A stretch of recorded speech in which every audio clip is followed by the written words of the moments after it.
University Rotterdam. I'm from the Media and Communication department, but interestingly, actually my first book was pure anthropological and the second is sociological, so I fit in them everywhere. So, shall I say I'm pleasing everybody, yeah?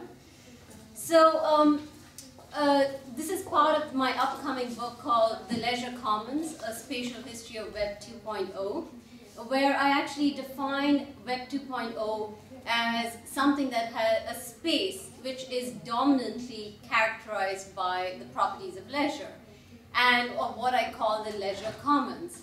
What's happening today as the public goes online in these so-called public spheres and they say access Facebook, they entertain themselves, share videos, images. In fact, there's numerous studies now which has made it an undisputable fact that the internet is primarily used for leisure purposes. They have done studies across board, not just the West, but including India, the Middle East, where the people's browsing behavior has been documented, and they are experiencing mainly leisure properties.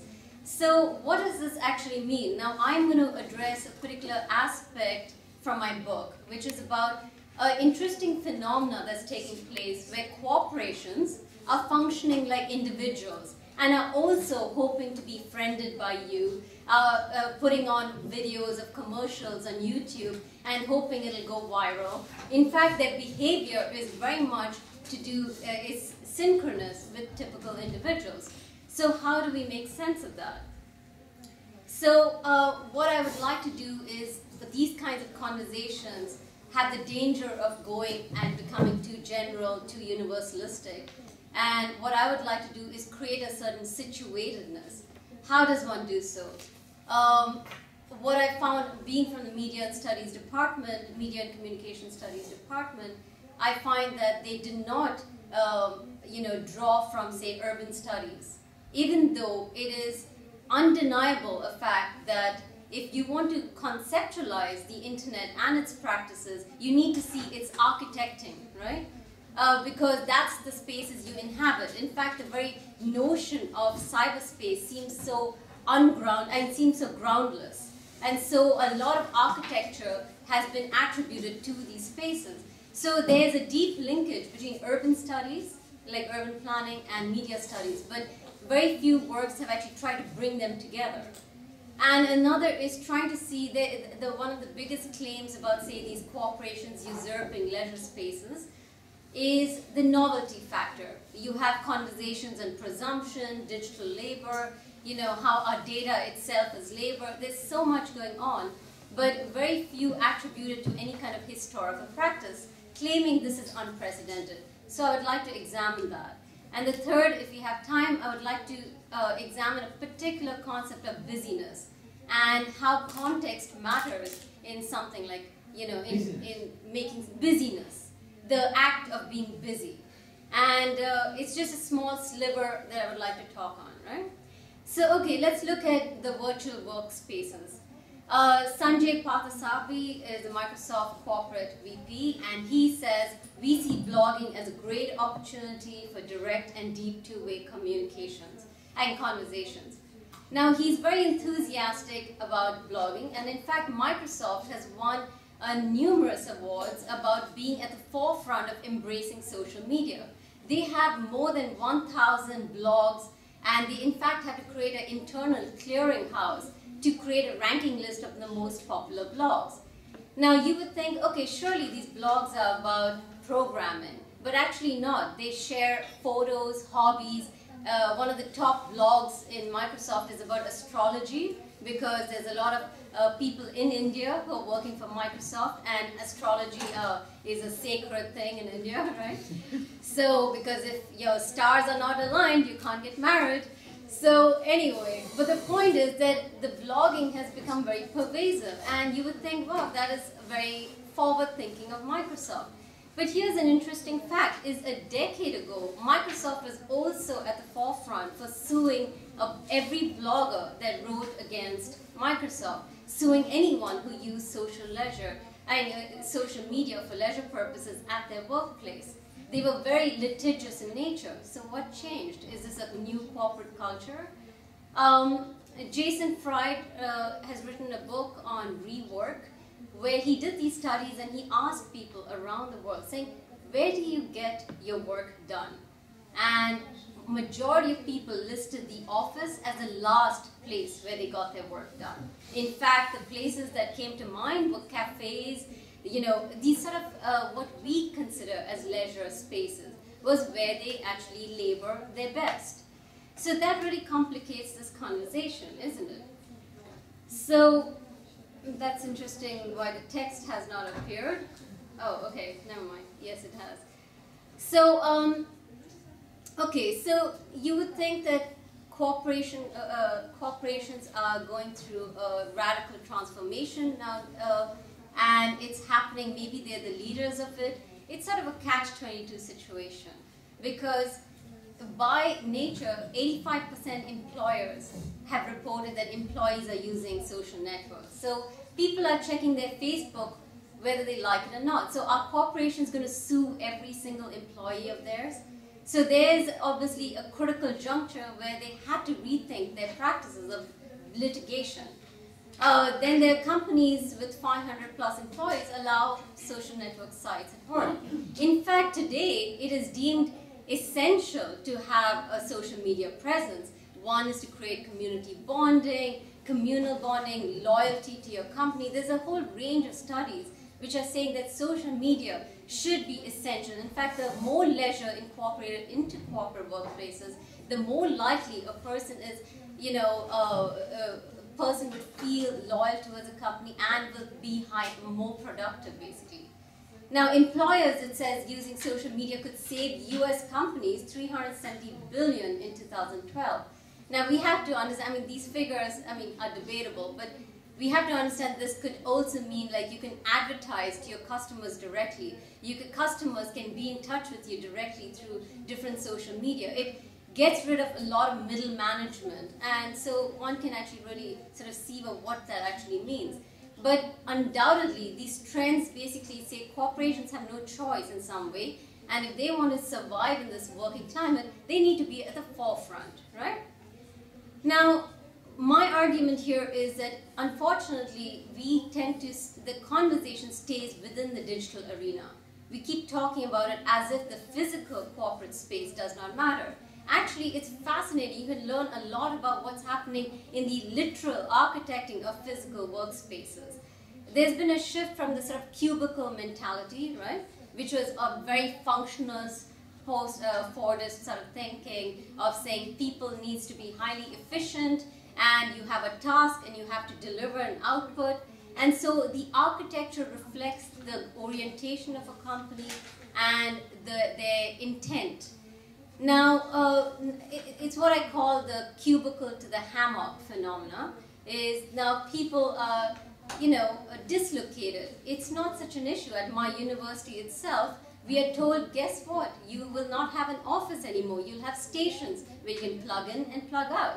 This is happening across the Netherlands, I see. One part of it is not because it's a sort of a combination of reasons. One is it's more economical. Less office space means higher profits and more savings for the company, and yet you say empowering the employer and employees. So it's a sort of two-in-one, isn't it? So I feel very empowered with holding my laptop and going randomly and in mobile, you know, state and functioning as a laborer, and yet I don't have a situatedness. It's also, the argument is that it creates a non-hierarchy space. So it actually is better, and it can create much more conducive ideas and innovation, and top management can really learn about what's happening in the bottom. So this is the hype behind the sort of structuring. A perfect example, of course, is Google. How many of you here have actually been to any Google campus? Anyone? No? Because there is, like, Google has its offices around the world, and it is, you know, you see this poster, it's not so far off. Welcome to Google, the nicest place to work in the world, and indeed it is. If you go to Google, they have spent a lot of money on making it resemble a campus, a university campus actually, which goes to what Misha brought up in terms of what do the youth want today and how that's driving force. Now, it's not necessarily, again, an empowering discourse, right? An agency discourse, because here what Google is doing is what they create is a huge campus where you can cycle around, like for example in Palo Alto, I went there a number of times on work engagements. I could get my little scooter. There were a lot of cafes all around, people with their laptops, some taking yoga classes, some were playing badminton, soccer, and you almost felt like you were in a university. In fact, that's the whole intent. There are studies done that if students fresh out of university believe that their workplace is an extension of their campus life, they will stick around, they will continue their student-like mentality onto that employment arena. Which means what? It means that they will stay not 8 hours, but they'll spend their whole life there. Why would you leave a workspace which is so much fun, right? So you will be spending 14 hours on this Google campus. You will work for 1/3 the wages because, hey, you still are a student in some sense, aren't you? It's too good to be true. So what has happened is Google pays their employees, they pluck them from the top colleges, pay them 1/3 less, and promise them a leisure-oriented environment where they don't have any offices and they can just work themselves to death, where this is their new home, basically. So it is interesting, like we can't really say, is it like a top-down versus bottom-up, but we have to understand the dynamics of both sides, right? People have argued then saying, well, come on, this is the Silicon Valley, California ideology buzz. I mean, sure, Silicon Valley is a big success and they've been trying to replicate it around, across the world. But that's still an exception. Most companies are not in this creative new media sector. But actually, this sort of corporate culture has infused ordinary businesses. This is a run-of-the-mill company called Epic Systems in Wisconsin. A very, what you would call a boring company, right? However, for meetings, you can climb up a tree house and go just like in your childhood days and have a board meeting. Isn't that fun, right? So, in fact, in the New York Times, it says the push to move the nation from paper to electronic health records is serious business. That's why a first look at the campus of Epic Systems comes as something of a jolt. A treehouse for meetings, a 2-story spiral slide just for fun. What's that big statue of the cat in the hat doing here? Don't let these elements of whimsy fool you. So there is this real emphasis on this cool culture where students want to work in, and that has just as much currency as the actual job itself, right? So now the question is, are these really novel spaces? And one can get really caught up with this trend of, oh, we have reached this new corporate culture era. And in my book, I argue that there's historical precedents in this, which goes back to the 1800s, where corporations, industrialists, was usurping leisure spaces to enhance productivity. For example, in the 1800s, 2 companies, for example, National Cash Registers at Dayton, Ohio, and you have Cadbury's Brothers at Bournville, UK. Both industrialists of that time, now you have to keep in mind why this time is very important. This was a time where they decided to invest in a public park. The idea of demarcating a space for purely leisure purposes for the public was unprecedented and radical for that time. So that was that time and the climate of thought, right? And so these industrialists are very clever. They hire the very same architects like Olson and Olmsted, a very famous park architect, to architect their factories, what they wanted to call the factory pleasure gardens that they want to offer to the employees of that time. And they said, look, we're going to create a recreational welfare economics where if people can stroll along during breaks and there's children's playgrounds nearby, and women, it could help women to work longer hours because their children were taken care of, then this could indeed enhance productivity. We have to promise them a leisure space where work can then be enhanced. And actually it did. There were figures that showed there was a market almost 30% productivity increase and gain. And they were at the forefront of really linking how leisure spaces, simulation at least of leisure spaces, can enhance productivity. So in fact it went to such an extent where they started to work with the employees to shape these spaces and ask their input so people could get a sense of ownership of these workspaces. And that is very critical for people to feel more loyal and personalized, right? So another trend that has been happening, and it goes back into the 60s actually, is this function of clustering. Multiple companies were clustered together. Think again Silicon Valley, but it was way before Silicon Valley, where there was a belief that if you bring a number of companies together, sure, that they would be more productive as a whole. Like the sum is greater than the, the parts are greater. Oh, I'm butchering that phrase. Anyway, the point is that when you cluster companies together, you suppose it creates a sort of vivacious attitude and sharing, or at least that was the expectation. What they found was most clustering didn't work. It's not that people just roam around aimlessly and start sharing ideas and innovation just takes place. There were a lot of institutional factors that are required to trigger that mechanism. So, but what undoubtedly is there is that these sort of the bonding of multiple companies came through the simulation of leisure space. So you see a lot of park-like environments, hence the term corporate parks. So why is it also essential to sort of address the bridging of physical and virtual spaces is namely the very concrete mechanisms, like for example regulation. There is no separate law that dictates how people function online versus offline. A good case in point is Apple, a new rule was just passed where Apple could sue any employee who spoke ill about its company, even if it's on their social media site and even if their privacy settings were closed to a group of their friends. Because if that went out, it would injure the reputation of the company. They could not talk ill about the company.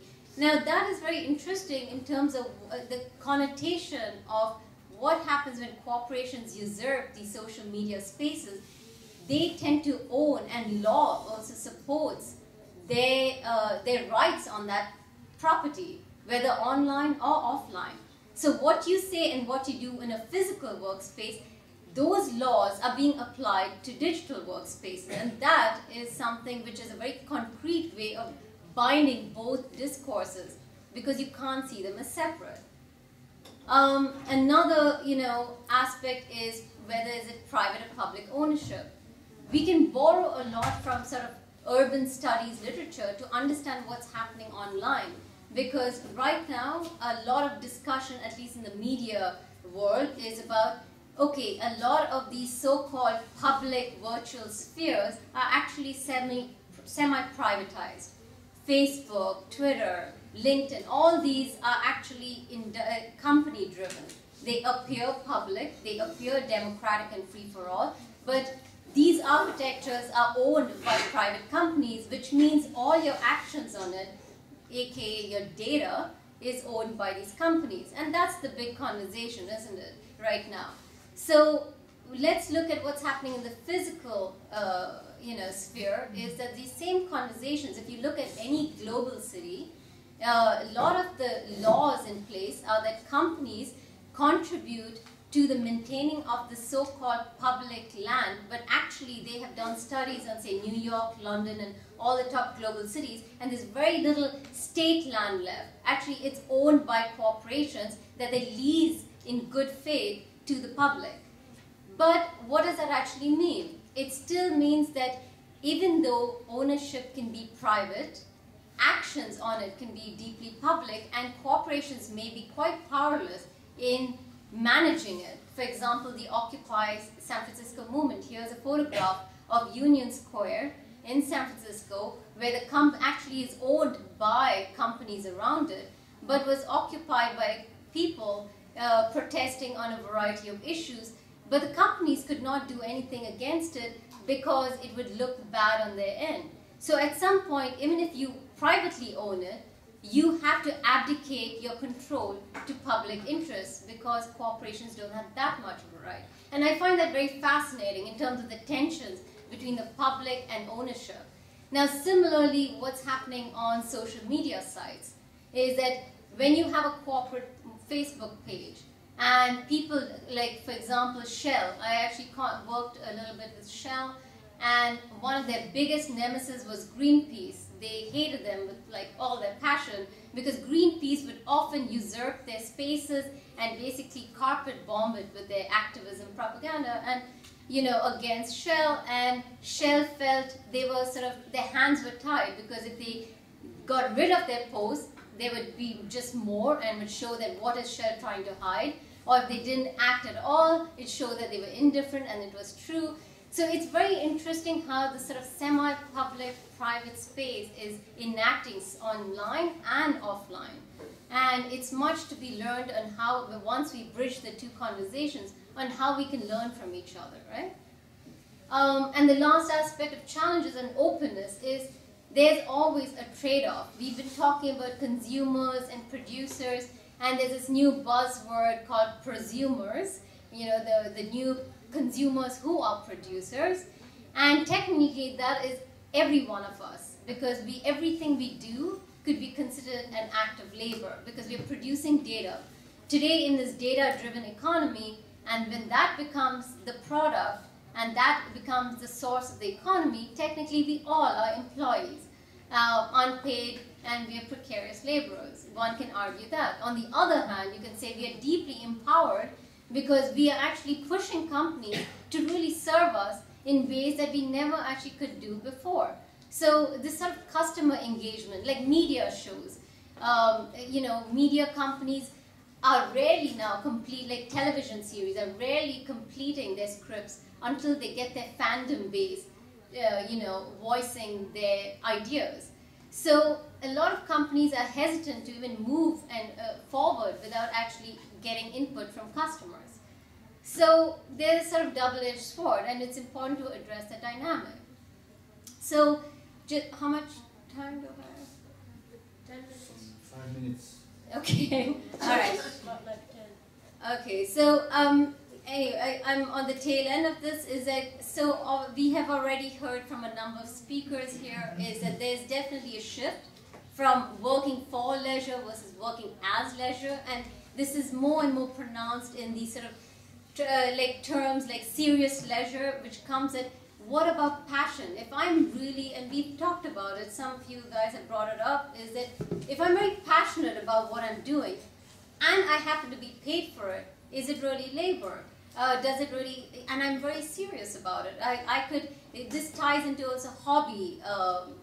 When people are strong hobbyists, they will pursue something to a point that they can become expert in. And in fact, we have numerous examples, and one of the examples McRobbie was going to be talking in this panel is about the fashion sphere. A lot of fashion bloggers have tremendous power, and often they're amateurs, but because they're so passionate about it, they are coming at the forefront of becoming fashion critics, and they're now being invited to major events, which is where they're sitting right next to Anne Couture from the Vogue. So 25 years of her slogging away as an editor to reach that position, and she shares a limelight with a 16-year-old blogger from the Philippines, which is what happened.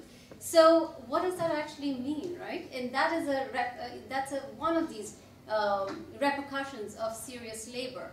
Hard play, the whole gaming industry where people, there's a hierarchy of let's say amateur leisure activists, shall we say, and there are the serious players who would play at any cost, and it's become a whole economy where you have entire factories of gamers working in, say, China, being paid very little, so people in the West can become very competitive. So they're helping you build points on, say, on World of Warcraft, and then you're able to step in. So it's a very complicated mechanism of what's happening there. And then, of course, digital labor, or what they call free labor or freeber. These are sort of another buzz terms, which is about, that all of us are exercising labor because we are digitally engaged. If you are online, you are exercising digital labor. So some say this whole dichotomy of play and work, or labor and leisure, is redundant in today's time. And we are asking the wrong questions. This, I think, Jill has already brought up, about the sort of historical legacy of the 8 hours for what we will. It's basically that how the weekday and weekend, these sort of dichotomies of work and play were very sort of manufactured well before in the 1800s, but it wasn't assumed. And there was an attitude of we labor in order to have leisure, and that they were two separate entities. But I won't really spend too much time on that because we've already gone through that. My last part of this presentation is about the age of busyness. Now, actually, to be honest, I didn't even know there was really a notion of contestation, but I was invited to a huge symposium where they got this grant by Cornell University last year, where Judy Wackman and a number of key scholars were talking about, are we moving, it's called, are we moving too fast, are we too slow, this whole acceleration economy. And I really got into this notion of busyness because they were really trying to, deconstruct what does that actually mean, because we all have a feeling of busyness, doesn't represent our actual activities. Like I had brought up earlier, is that we may be spending more, we may have more leisure time than ever before, which in some sense is true, particularly for middle class to elite class. On the other hand, we still have this overwhelming sense of busyness. And so how do we make sense of it?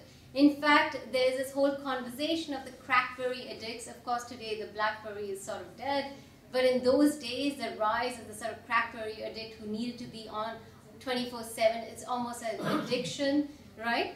Was often alluding to a class of people who were white-collar, educated, middle class and above.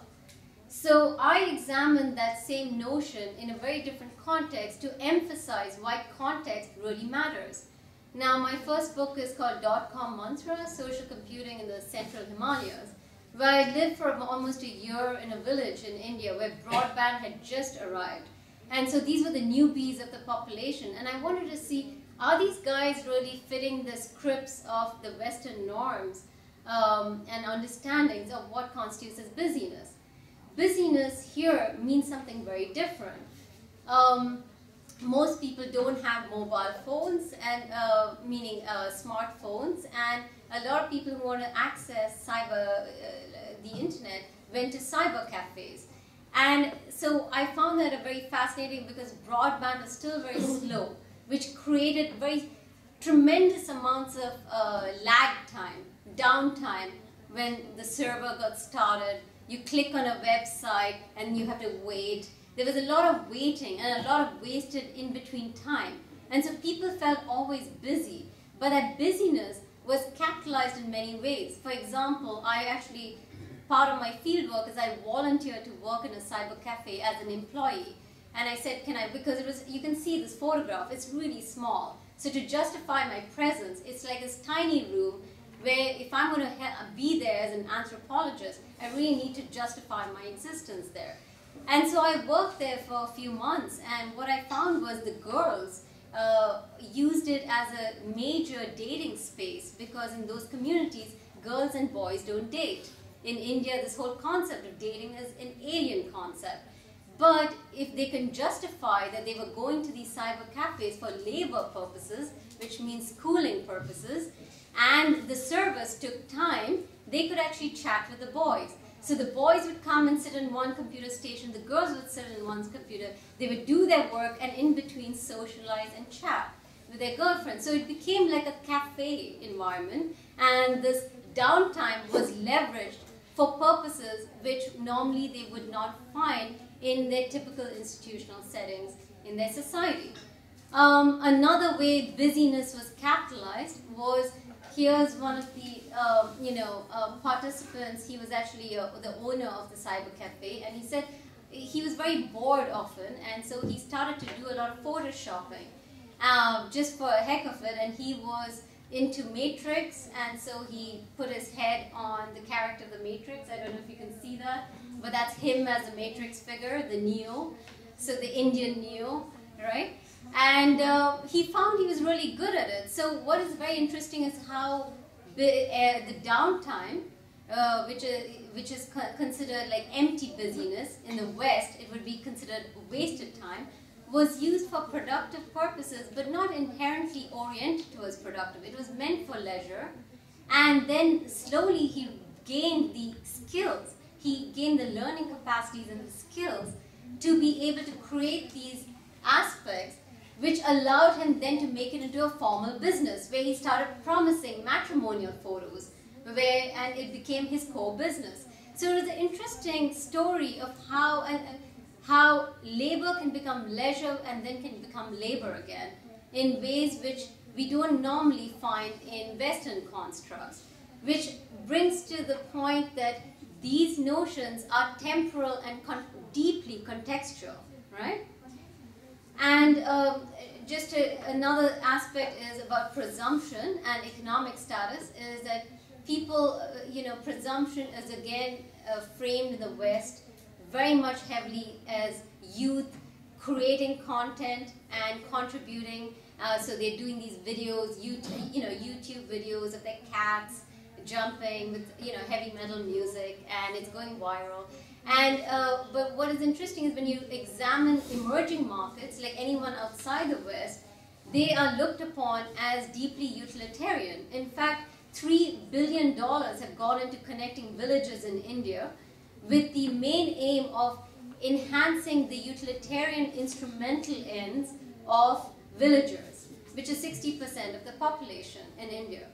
So if we take on that end, we're going to find very little data, because what is interesting I've been doing years of research, anthropological research there, is that most people are still socializing, even if they are from the villages. Their main their tasks online are downloading Bollywood movies, games. They do sort of Orkut. They were using Orkut, which is a Facebook equivalent out there. So in fact, very little actual laboring for instrumental purposes was happening. They were not checking healthcare information or educational sites as much as what the government really hoped it would be, right? So just to summarize is that I cannot emphasize enough of how important, even now, more so when we examine concepts like digital labor, presumption, these sort of like the blurring degrees between labor and leisure, is that it's very essential to contextualize it. And I offer some instruments in ways we can contextualize it. One is by creating a sort of technospatial environment, understanding that it's always a technospatial environment, that it's not just physical but also virtual, and that they both, as long as they subscribe to the same kind of individuals who are partaking in both, and as well as institutions, policies, then you have to look at them as one entity. And the last part is that busyness, like other notions, can really shift its meaning based on who is being engaged and for what purposes. Thank you.